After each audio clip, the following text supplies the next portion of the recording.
Hi, I have a real treat for you, I think. If you enjoy watching uh, this deck do what it does best, which is, well, not what it does best, which is crush people, but the other thing it does best, which is to recover from absolutely insane positions of losing and getting back into the game, eventually taking them over. Here's the list I'm using. It may be different from the last video. I don't recall exactly. I'm going to scroll down so you can see exactly all the lands I'm using. Stops at Windswept Heath, 28 of them. But we'll go ahead and move into the games. And the games I want to focus on for this one were games I played today against Stompfest. These other three I don't recall being particularly. You can see this one was over in what, 2.5 minutes or something. So anyway, uh, I'm going to just spin through the games I played against him. The last one being probably the most amazing, but all of them being relatively interesting and fun to watch, I hope. So let's move into game one. Game one, he's playing Nekasar, and I have this hand here, and I decided to make a risky keep. I can, it's it's an awkward hand because I want to really play first turn Vault, but I have Force of Will for a Soul Ring, so I decided I'm going to go ahead and just keep it, um, with the ability to if I drew a land there, especially, then I get to put the land through the vault into Myriad Landscape and get double blue. And then he plays first turn Winds of Change. So since his commander is basically a Howling Mind, I'm figuring he's probably playing some sort of combo deck, most likely. And I thought about Force of Willing it, but the reality is, if and maybe I should have, if he kept a one land hand and I force this here and then strip mine and then cast Mana Vault off the landscape, probably I win that game. He might just concede on the spot. But on the other hand, if I let it resolve, that's seven more. I have seven cards in hand, so that's seven more chances for me to find like a Soul Ring or to get a more robust mana uh, development hand. Meanwhile, he's already down a card because the Winds of Change isn't a cantrip. It doesn't draw a card. And he's already down to six cards. So he's only going to get six to my seven. So I figure, you know what, I'm going to just let it resolve. And I don't get a more robust mana hand, but I do get my Force of Will back. So, I'll take it. Fortunately, however, I do draw a Talisman off the top and a Grim Monolith. So not quite a Mana Crypt, which would have been, or Vault, which would have been superior, but it's almost the same thing. So Darko's Course of Portal, and a possible play here is to drop the Talisman and then put all the and then use 4 and cast Coercive with Force of Will backup. But I'm really have a billion ways in my hand to win with cards. So what I want to focus on is development instead. So I go ahead and Talisman into Islands, and he goes and he casts a what was his play? Oh, he just uses his fetch to get a tap land into turn, and then makes no play. So although I thought he was on combo, and I'm still not certain he isn't, he may be trying to develop a critical mass of cards in his hand to go off with. There's always a chance I was wrong, and he's playing some sort of funky control deck, and Winds of Change was just in there to, I don't know, maybe combine with something like Cryptic or, some sort of other bounce spells as a sort of weird Vindicate. It's hard to say, but I'm still, my main concern here, if it's control, I'm winning. So my main concern is combo, so that's what I'm going to watch out for. And with that in mind, I'm not going to tap any mana here because I may have to force a will with fact and mystical teachings for some other card, like keep my shields up by getting more and more counterspells. Anyway, on his turn he casts Talisman, but he has no other play. So I've got a window of opportunity here that I'm going to take to find more mana, hopefully. And Fact or Fiction, there's 4 cards that can get me mana, or are mana once resolved, but no actual lands. And then there's Mind Twist. If Mind Twist were, it's funny, but Mind Twist is one of the most powerful cards in the deck. Yet in this situation, it would have been better as a basic land, or anything, a land. But at any rate, it's still a tough split for him. He ends up doing this. I think in this situation, if I were him, I probably would have put the Signet with the other 4 and said, here's 4 mana, or one of the best cards in your deck, what do you want? But I wouldn't have given me the opportunity to take a X spell with more mana to power it. He does, though, and I'll go ahead and snag that. Even though I am looking for land, I think that with the force of will in my hand and the way that I'm set up, I probably have enough time here that I will find it. I'm anticipating casting. I was hoping to just draw one, but I have the other option here now of casting Jason and digging for it, which I do. And I don't really find anything too great, but I did at least make my land drop for the turn. So I pass, and then I discard teachings because it flashes back.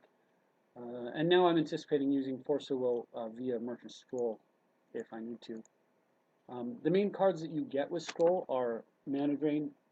The main cards are Mana Drain, Force of Will, Factor Fiction, and Mystical Teachings. Those are the 4 top cards that you get with Merchant Scroll. And if you notice in this game, I've already gone and got Factor Fiction, Mystical Teachings, and Force of Will. So this basically says go get Mana Drain.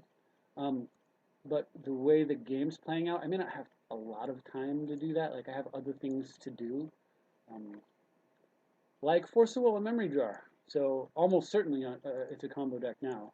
So I'm going to stop that. If I let it resolve and he activates it right away, Force of Will would not be in my hand. It would be in my.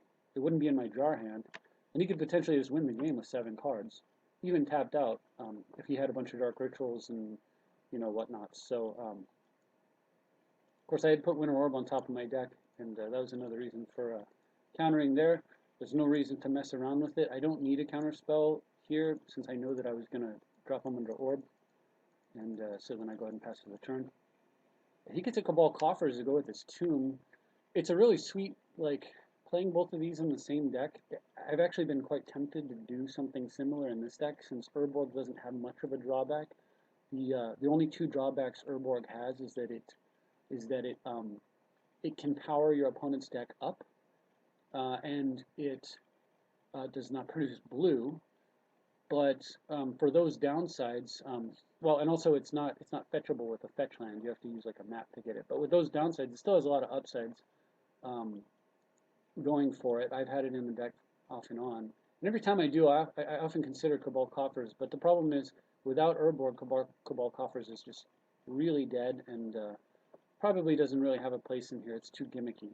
So anyway, he plays a Gilded Lotus. So the gimmick worked out for him though. Urborg into Coffers into Lotus, and now he's fixed his Winter Orb problem. And I am actually not doing as well on the Winter Orb advantage. Well, I wouldn't be if not for Tezzeret and the fact that I have a Disenchant in my hand. So I go ahead and float some mana, and then using Tezzeret, I Jace, putting Terminus on top just in case I need to use it next turn. And this is something you won't see me do too often, but I actually have to here. I run Gilded Lotus out as bait. And the thing is, if it resolves, then I've got a counterspell to back up my Disenchant.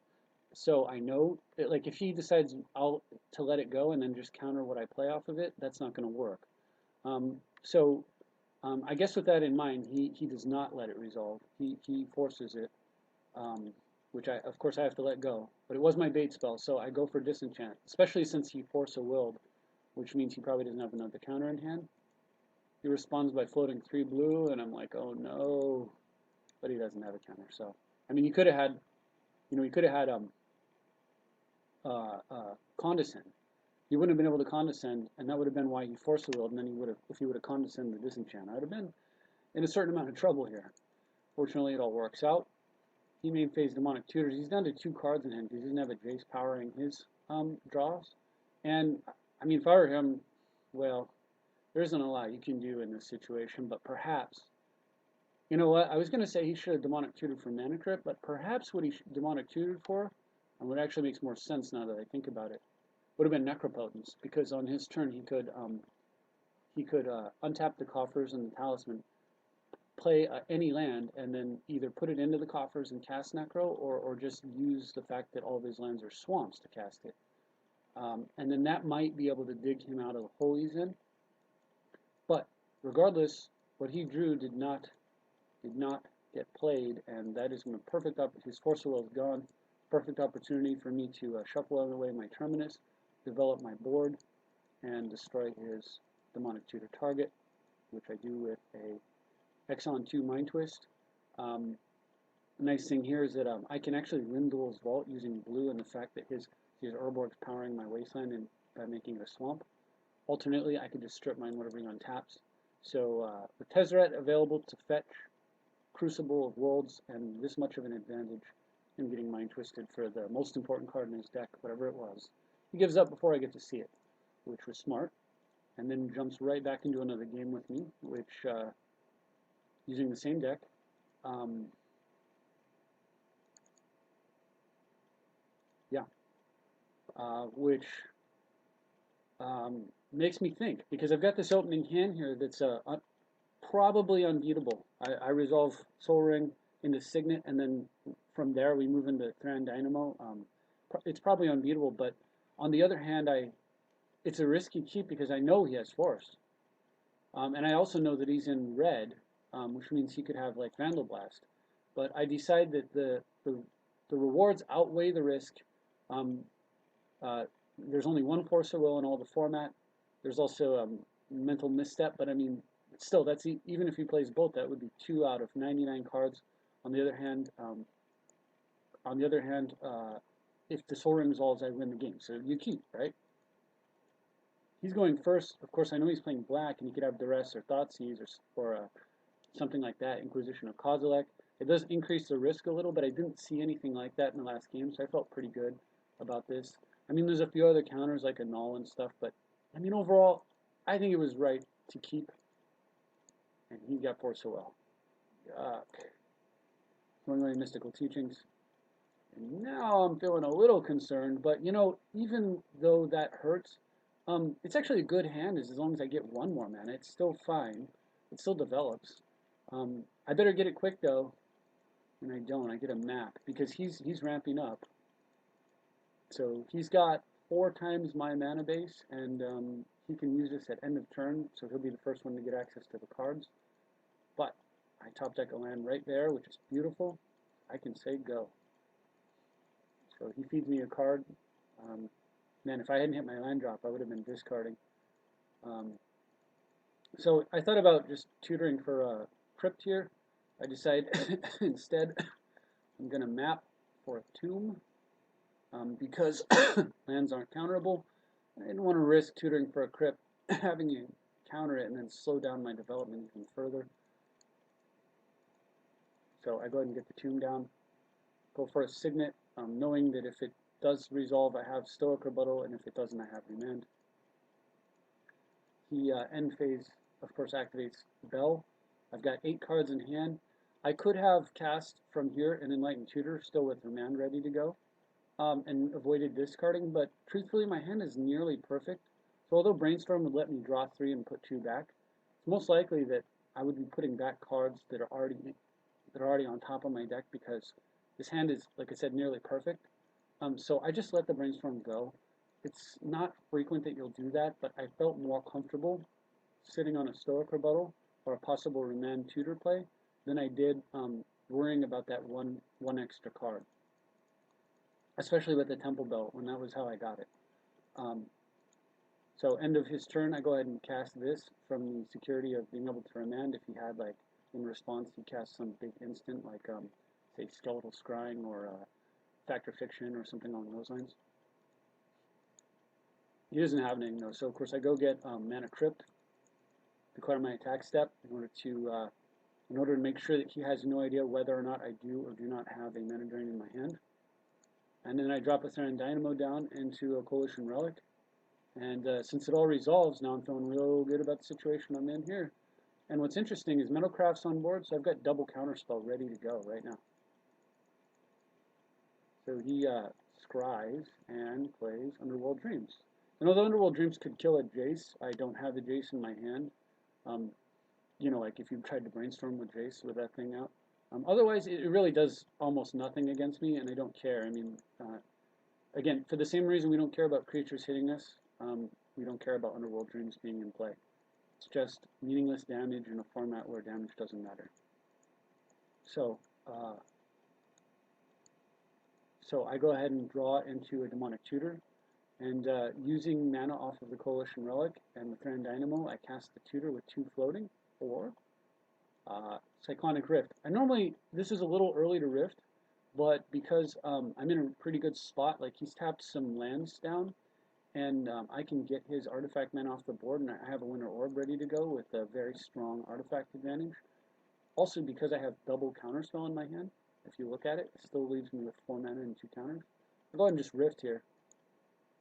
He has a counterspell, but the beauty of it is it taps even more of his lands.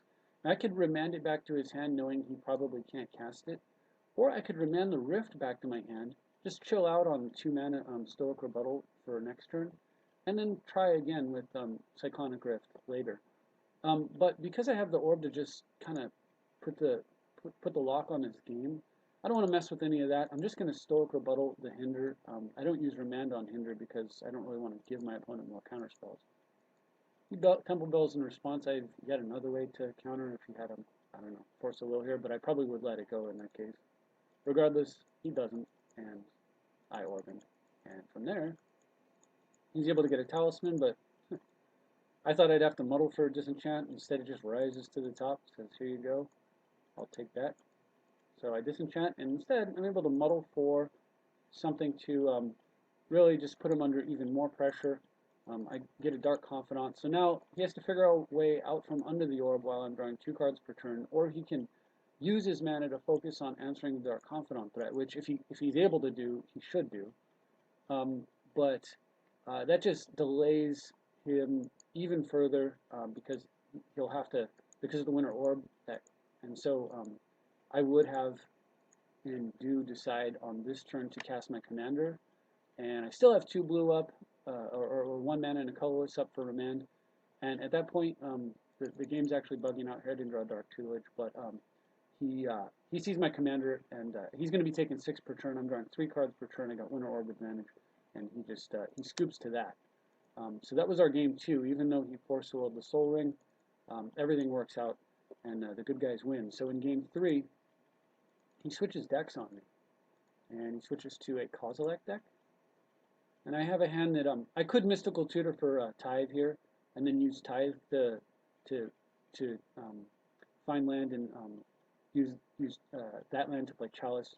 Like, you know, I Mystical for Tithe, I Tithe for mana, I then play a Chalice, which I then use to cast a Trinket Mage, and then, you know, we move into Jace territory. I didn't want to go down that road though, so I mulligan, and this is certainly not better, so I mulligan again. Into this, that's definitely a keeper. Plenty of development there. And although I don't have card drawing in hand, I have a commander who fixes all. And of course, land tax is a sort of, it's card drawing for lands. So yeah, I'm going to keep it. It's one of my best first turns anyway. And actually, because I think he understands how much of a bind he's in when I'm drawing additional cards and hitting my land drops, or maybe because his Kozilek deck is focused on mana denial, for whatever reason, he just scoops and decides, you know what, he's going to go get his best deck, I guess, or at least one of his other decks that he feels has more of a chance to beat me. And this is the most phenomenal game I've played in a while, in the sense that it is an incredible demonstration of recovery power on behalf of his deck. Something almost impossible for any other deck to accomplish. I decide to keep this hand here, I think. No, I decided to mulligan this hand. It's possibly a keeper. Any land will do. You know, I can condescend and remand my way into hitting land drops, and or I could just draw black and Demonic Tutor for Workshop, and then boom, down goes Lotus, Crucible, you know, kicking butt. But I mulligan, and this hand has almost the same potential, except instead of Demonic Tutor, all I need to do is hit any land drop, get Tutelage down, and win with Tutelage. Perfectly keepable hand. Nothing spectacular there, but I am going first. And funny enough, I draw the Remand to go with the Condescend just like before. So, although I don't really want to thin my deck of lands, I decided that with Remand and Condescend, I'm certainly going to find some. So I'll go ahead and just search at the end of his turn and play this. And then he's got Bazaar Baghdad out. So I figured, okay, well, he came back with 5-color Reanimator, so, you know, that's fine. We'll just, we've got Remand and Condescend to deal with whatever reanimation spells he might have, most likely. Reanimate itself, he wouldn't have the mana to pay for Condescend because Bazaar doesn't produce mana. But he discards 3 lands, so this is kind of weird, and I'm keeping an eye trying to figure out exactly what he's trying to do. Bazaar is bad in the sense that you draw 2 and discard 3, so you start falling behind. But if it digs you into cards like Squee or some other way to take advantage of the effect, then it's irrelevant. It suddenly becomes good again. Or if you have like a graveyard-based deck, which is why I assumed Reanimator. And for him, being able to discard Maze of Ith against me is actually an advantage, since Maze of Ith is basically useless. He replaced a useless card with a more useful one, presumably. Now he plays Thespian Stage, and I thought, okay, so he's digging for Dark Depths, so he can make a 2020 Merit Lage. Um, uh, so I'll just have to kind of keep that in mind, but at least in this format, it would take 3 hits for a 2020 to kill me. So I would have time. The bad thing, though, is he didn't cast a spell, so when I draw Swords of the Plowshare, seeing the Thespian Stage and figuring he's on Reanimator, I feel a lot better about my situation. And here I had a debate. I could actually tap out for Winter Orb and make Bazaar very hard to use, knowing that if he reanimates something fat, outside of like Iona and a couple of other cards, for the most part, I would be able to just untap a white source and swords whatever he did, and then he would, and then my bad mana draw would be balanced by his Mana Screw and Winter Orb. That may have been the right play, but I mean, with 2 cards that dig, I felt like, no, the right play is just say go. So he draws and throws away this. And at this point, seeing a massive amount of lands getting thrown into the graveyard and a way to play multiple lands per turn, and this, I decide, especially given that Dark Depths goes so well with Thespian Sage, and that's also a land, I decide that he must be playing land still. If you're unfamiliar with the deck, you can Google land still, but a land still variant adapted for Commander. Um, and so the threat to me is going to be Life from the Loam, along with the fact that if he's playing land still, he's certainly running all of the best lands, which include Strip Mine and Wasteland. So I just have to hope that he doesn't draw those before I get a chance to cast one of these. And as long as he doesn't, then I'll be fine, because once I get set up, then all is well. So of course, what he does is draws Wasteland immediately. Ouch. He doesn't have a play either, and at this point, in desperation, if he did, I would have probably just condescended for 0. Instead, I top deck nothing. He gets to Bazaar again, and I throw away Vedalken Shackles. Not looking good if he reanimates something big. He may be hybridizing Landstill with Reanimator, since I saw this thing. But then again, this goes perfectly with Landstill as a deck type archetype. So this to me pegs him even more, like further cements that's what he's playing. Regardless, I'm not going to be Vedalken Shackles anytime soon. He hits Boseiju, which makes this whole sit on counter strategy even worse. Then I get nothing. So I get to discard Future Sight, because sometimes I'll hold Future Sight, like if I had a Gilded Lotus and I just needed 1 more mana to play, like, say, Grim Monoliths and go to town that way, yeah, I'd keep it. But with this hand, it'll be ages before I could ever Future Sight. The actual way I'm trying to get out of this is with tutelage, so I have to let it go. And then he continues to hit land drops and plays Lantern. Now, Boseiju doesn't power a Lantern, but even if it did, even if this was uncounterable, I could still target it with Condescend, no matter what I paid on the Condescend. If follow me here. If this were uncounterable and I Condescended for like 10, I could still target it. It just wouldn't counter it. He could opt to not pay. But the important thing is that because I have a target for Condescend, not uncounterable, but Condescend for 0 hasn't countered anything in the history of Magic. But because I have a target, as far as I know, other than your own spells that are about to mess you up, like a pact. Regardless, I'm going to Condescend for 0 and play the worst Preordain you've ever seen. I'm going to Preordain for 2. I'm going to Scry for 2. And then I'm going to not get to draw a card. In fact, I got the discard for the privilege. But fortunately, psych, I'm not going to draw a land. What was I thinking? I would have had to discard this turn anyway, so I guess, it's something. But now my opponent has a Chromatic Lantern, which Bazaar Baghdad's one, in Boseiju and Thespian Sage, they don't produce colored mana unless you work at it with the stage.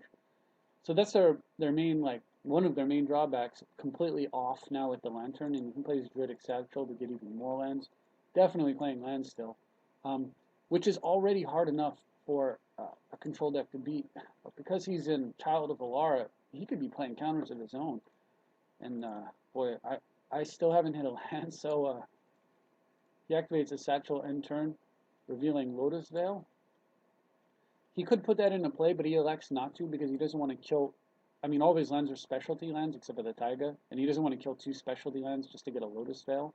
The interesting thing, though, about it is it triggers on coming into play, so he could have put it into play, killing Bazaar, Boseiju, Taiga, and then on his turn, Thespian Stage to copy it, and he would not have to sack 3 more lands, which is pretty badass trick, actually.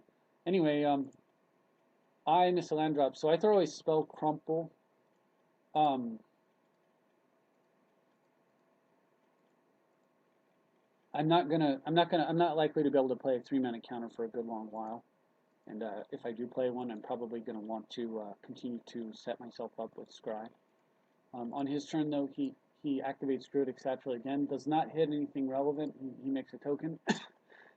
He reveals, actually, Lotus Cobra. So it's going to be relevant in a minute. And then he plays Into the Wilds, which it lets him put additional lands into play as long as he reveals them during his upkeep. I'm going to go ahead and just move his graveyard down here, like so, for now, since I have no other permanents in play. I'm trying to guess where the watermarks are so you can more easily see things. I'm trying to hide around those. Still too broke to pay for that program a second time. But anyway, I finally drew a land, and he's tapped out. So great, Winter Orb, that's going to win. Except, I only get 1 land per turn, and he gets 2, and he's going to put free lands into play, so he gets even more. Maybe it's not going to win, but it's the only chance I have. So he puts Into the Woods on the stack there. In 5-color blue control, I actually thought about possibly using this since you could set it up with top Sylvan Library and Scroll Rack. It's a pretty good card. However, 5-color blue has access to so many good cards that I don't think it would make the cut. It wouldn't be crazy to play it, though. Anyway, it's not a card I want in play, but I can't do anything about it at all. He misses, so he doesn't have to even reveal. I still miss a land drop. I mean, I got that 1, but and then he activates Druidic Satchel, hitting a land, and it's Dust Bowl of all things. I mean, because this game almost, other than him actually just killing me, it really couldn't go any worse for me. Other than perhaps the fact that the one saving grace, I guess, that he hasn't Into the Woods directly into a land just yet. But he's found life from the loam, so he goes and gets Wasteland. Yay. I am in so much trouble here. And I think, like, almost anybody would concede from this position, and if you do, I do not blame you. But I like fighting for my wins. And I top deck Ancient Tune. Look at that. Yes! Worn Power Stone. Wasteland that. So, hopefully, and he hits on Into the Woods there, so he gets a free land to Dust Bowl with. He can Life from the Loam. This is really bad. Not counting, yeah, and he Life from the Loam's hitting Strip Mine. This is getting even worse. So he picks up Wasteland, Strip Mine, and a land. I don't remember which one. Looks like Lotus Veil. Strips one of my lands away. But he does it before I untap. So I get to untap and use the other one to cast Dark Tutelage, which is really clutch because if I don't draw, I need to draw my way out. And the only things I can really draw now are artifact mana. And so I have to find artifact mana. I have to find enough to get counter spells up, and I have to do it before he gets disenchants, artifact or enchantment removal or both. But don't forget, his commander, if it dies, will destroy all non-land permanents. So if he can manage to clear out all my lands and then just play and kill his commander, I literally have no permanents. And of course, if he does that, I'm going to concede. But luckily, I'm going to draw, psych, drawing 3 cards, 2 cards, whatever, doesn't matter. I'm never going to draw lands this game. I got my 1. That's all I'm allowed to ever get. Oh, no, I got my 2. I guess, hey, I got 2. What am I whining about? What are we on anyway? Turn Oh, no. What are we on? There's no way to tell. 1, 2, 3, 4, 5, 6, 7, 8. Plus he's put a few into play. Plus he's killed some. It's just too hard to tell. But we're quite far along. We're at least on turn 10. It's going very poorly, obviously. He continues with loam shenanigans so that he can be set up for any land that I might play. And I hit. Boom. Man, although the deck has been very reluctant to give me lands, I managed to hit both Ancient Tomb and Workshop, and that means I actually have a chance this game. So the weird thing is, I could Workshop here into Signet, and then using Worn Power Stone, I could cast a Well of Lost Dreams, and then using Worn Power Stone, I could be powering through my early draws. But the problem with that is I'd be spending all of my mana to dig for mana, and that doesn't really make sense. It doesn't pass the logic test for me. So instead what I do is I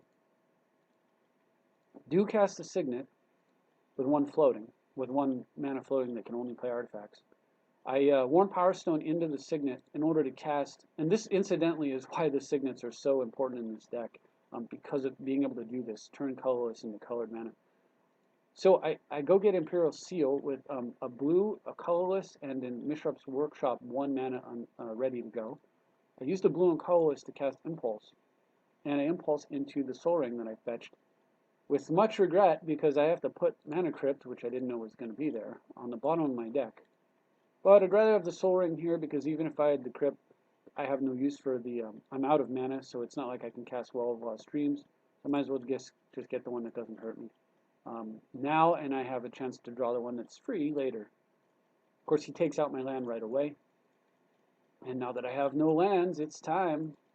He loams into a strip mine, and boom, down comes his commander. So if he gets Phyrexian Tower or something, which I would assume being a land that works with his commander, and his deck being all about lands, I would assume he's running it. If he gets that, I'm dead. Like, dead. Like, I'll just scoop. There's no way I'm going to survive his commander dying and killing everything I have in play. But right off the top, my deck provides me with white. It's starting to cooperate. My deck decided I'm allowed to play this game. This is so great. I like Magic a lot more when I'm allowed to play. So I go ahead and cast a Well of Lost Dreams, and I don't fetch to Swords his guy. I leave Bloodstained Mire out as bait because he's got the ability to play endless strip mines, and I figured it would be so tempting to him to just strip it and then strip the land I get, like force me to crack it, to prevent me from having that land as a resource on my turn. I figured it'd be so tempting to him that I didn't even have to use it right away, and it turns out it is. Luckily, I have one more planes to get. I have Godless Shrines, the only one I have left, because the dual land is gone, Scrubland's gone. And so he makes the play and then loams and goes for Wasteland right away to ensure that I don't have the mana on my turn, but I've had it for long enough to cast Swords of Plowshares, and so I do. And then he casts Seismic Assault. So that's his closer, I imagine. Not really scared of that. He's got a Creeping Renaissance in his graveyard, and if the game goes long enough, he'll be able to flash it back, pick up all of his lands, and then instantly kill me with Seismic Assault. But it would have to go really long because I'm playing Oloro and I'm at 42. Although I have the tutelage doing a little bit of damage to me, I've got so much time, just not worried about it. So I'm able to well, and I well into this. Although Wasteland's really good here, having a land he can't strip mine is even better. So I just go ahead and set myself up this way. I'm going to kind of close his graveyard now and his revealed cards. And I'll leave my graveyard open, and we'll close my commander and continue with the game. So he's able to, so he goes and gets strip mine, but he can't really do that same play he did. He only kind of gets one shot at that strip mine and then strip the land you fetch play. So he goes to cast Crucible of Worlds. I decide though that I'm gonna deal with it later, so I just remand it for now. The reason even though he has Loam, Crucible lets him, it frees up his draw phase, and I don't want to do that. Plus Loam, I can counter, like, it gives me chances to counter, but the Crucible, I can't. Like I would have to react to it right away. And the thing is, although I have a Vindicate to kill it, I don't exactly want to make that play. I have other things I want to do with the Vindicate. So I don't want to like force myself into the box of having to play Vindicate. So instead, I draw for the turn using Well. I get a Lantern down, play a Wasteland, and then pass. I'd like to cast a Vindicate, but oops, shoot, I'm moving a little quickly here. I'd like to cast a Vindicate, but I felt like I wasn't quite ready to tap that much mana just yet. So he goes ahead and plays a Bojuka Bog. It actually doesn't hurt me that bad because I mean, there are things I would like to have willed, but nothing like critical. And I've got my Strip Mine safe from the bog, so that's cool. He uses Druidic Satchel, not hitting anything relevant. And then I go ahead and wasteland his Boseiju um, during his upkeep. Oh, that was all happening. Sorry, the bog was on the last turn, and then during his upkeep he used Druidic Satchel. I think what he was trying to do is if it was a land, he wanted to get it like. Oh, I see what happened. I'm sorry. He must have bogged. He must have been able to put the bog into play either with Satchel or into the.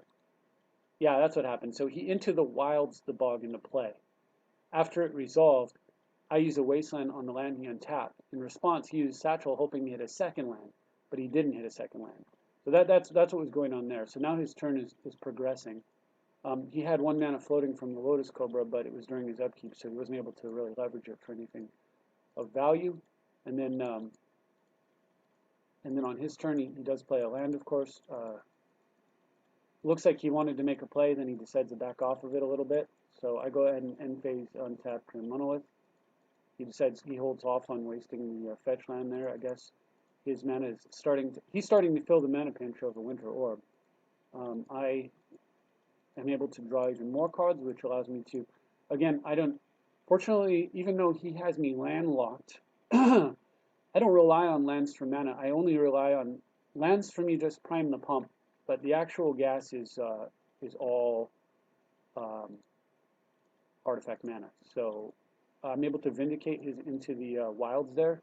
It's been hit or miss for him, mostly miss, but I really don't want him to get on a streak where he starts hitting lands and putting them into play for free, untapped. He did get one last time, which came into play tapped, the bog, but I don't want untapped lands coming into play and and helping him work under the Winter Orb's pressure. And then I go ahead and just waste his command tower. Since I had an extra blue floating, I might as well do it now. So if he has an instant, I can spend that blue in my pool. He acts like he does, but he does not have an instant, so I go ahead and just let the mana pool empty. It's fine. He's playing Child, you know that. He has a Genesis in the graveyard now, but who cares? He loamed it into the graveyard. So, and then on his turn, he casts Slave from the Loam. So he's trying to pick up Boseiju and a Wasteland, both of which I want gone for good. I don't have a way to tuck the Loam, but this cost him a draw phase. It's not like Loam is free. What he's missing here, and I don't know if he's running it, is he's missing the 1 mana lands that that cycle themselves. If you're playing Loam, you should most definitely play. Like I used to play it way back in the day, and I would in Control, 5-color Control, and I would play 1 Loam, but I would also play Intuition, and then you Intuition for Life from the Loam, a cycling land, and a Strip Mine, and then it doesn't matter what they give you because on the next turn you're going to be able to cycle in order to trigger Loam and get your Loam on, without losing your draw phase. That's what he's missing. And because he's missing that, the Loam's costing him a draw phase, and because it's costing him a draw phase, it's not painful for me. It's basically, in fact, good for me to counter it, and so that's what I do. Now, if he was drawing extra cards with cycling lands, then I would have to. It would be a lot harder of a decision. Although for tempo purposes, I'd probably still counter it. So the way I do it is I forbidden buyback, discarding 2 lands. And when you're the guy that's recycled as many Strip Mines and Wastelands as he has, and your opponent forbids with buyback by discarding 2 lands, then the game has turned against you. Um, but it gave him a window to play Crucible. However, if you noted, he had played a Underground Sea prior to setting that up, so he was unable to actually do anything with the Crucible, which I knew about. I knew he had in his hand because of the remand, and since I had the muddle the mixture, I wasn't really worried about it. Um, Now, of course, it turns out I top deck an utter end, so I go ahead and just um, now this is all during my draw step. Remember, I drew 2 cards off a well and one off of the well, drew. I got 1 card off the Dark Tutelage, so I haven't hit my 4th card yet. So with since in that 3, one of the cards was Enlightened Tutor, I go ahead and just ET for Gilded Lotus in the draw step, which I can now cast, and then I play a land and other than that, I'll get around to Mind Twist later. Um, it's a great way to ensure there's no coming back, but right now the game plan of Winter Orb is doing its job. And it's really funny because he's been so focused on killing my lands, and I just now played my actual second land. But look at how much mana I have in play. I just played my second actual land compared to his lands. But who cares? Lands just aren't that good in this format. So anyway, um, he goes for an Oblivion Stone because again I have muddled the mixture and I have a game plan in mind. I go ahead and just let it resolve. Should he have tried to cast then follow up with like a Mana Crypt, of course I would have countered that. I don't want him like suddenly generating the mana or a Mana Vault. I wouldn't want him to suddenly activate that Oblivion Stone. But as long as it's just sitting there, he can have it. So end of turn, I'm going to tap 2 lands, 3, 4 mana to untap Grim. I'm spending 2 mana. One of them I'm going to get back, one I won't. So I'm burning a land, so I'm -1 total for the next turn in order to go up 3. So down 1, up 3 is a good exchange. Even though this is temporary, it's totally fine. Also, I'm almost certain to draw more lands here, so I do it.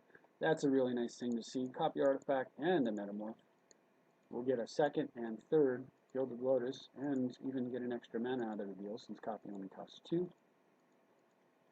Alright, it's time to take advantage of the Muddle the Mixture. So I go get, what do you get? Monarch? Nah. Rift. It's Rift time. This will clean out almost all the issues I've got now. Very hard to recover from under a Rift when you're tapped out facing a Winter Orb. But to make it even more difficult for him, I go ahead and brainstorm, and seeing I had planned to Mind Twist him on the next turn. But I see Yawgmoth's Will.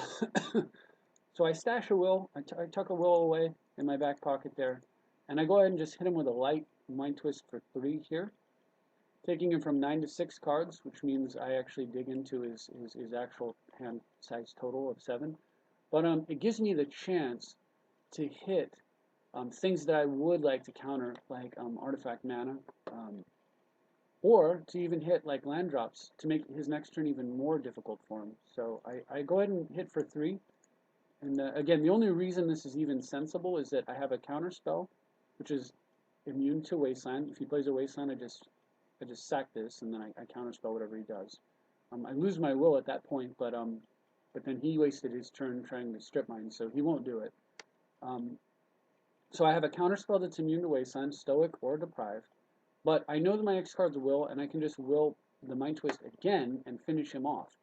But because I can hit him for 3 cards, X is 4 right now, taking him to 5 cards rather, I may be able to hit the only relevant cards in his hand and disrupt him so bad that there is no recovery. I actually managed to nail, look at that, Life from the Loam and a Thespian Stage and a Lotus Cobra. See, and any Life from the Loam and Lotus Cobra both, and his Seismic Assault combo piece, but more importantly, Loam and Cobra are cards I would have wanted to counter, so I may have just saved myself a counter spell.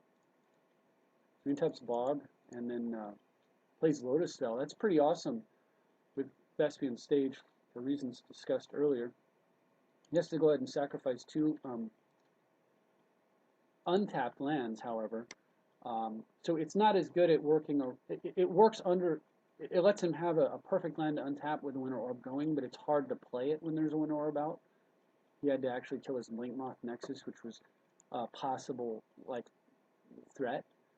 He then plays an Oblivion Stone, which at this point I know I don't want him to have it or have the mana to play it, but he only has 4 cards in hand, so if I take the Oblivion Stone down with a Deprive, not only will I hit a land drop next turn guaranteed, but there's we're running out of things that he could possibly do to punish me for tapping out that turn, and I don't have to scramble to find an answer for Oblivion Stone. Although I suppose I could have, I knew I had a will, I could have just bounced it back as part of the Mind Twist for the turn.